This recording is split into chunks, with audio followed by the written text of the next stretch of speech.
So this is how you can clear your Android hidden files. Let's get started. So naturally, there are more ways and possibilities how you can do this. However, the way that I prefer and I always come back to is to use some sort of cleaner app, which is a third-party application I install on my Android phone.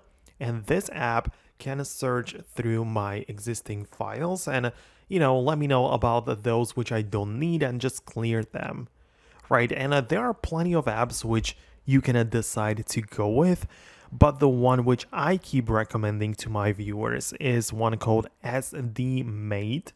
So that's again SD Made, and you can find it inside of the Google Play Store. It is free to download. It has like 500,000 downloads already and favorable reviews, so go ahead and give it a try.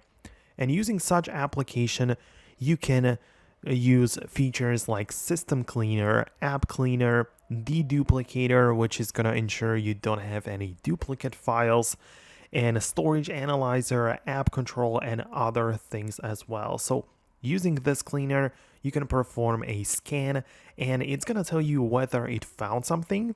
You can even click on the icon to view what exactly has been found, and then you can decide if you want to keep it or delete it. Naturally, it's not going to be like, it's not going to delete any of your photos or anything valuable. It's usually going to be some hidden files that don't really serve any purpose anymore, but are still stored on your phone. So it is a great tool for a lot of people. Now, I'm going to wrap up the video right now. I really hope that I can help you with this feature or with this issue you had. Let me know below in the comments if you managed to successfully do it. Subscribe for more tutorials and guides like this one, and I'll see you later in the next video.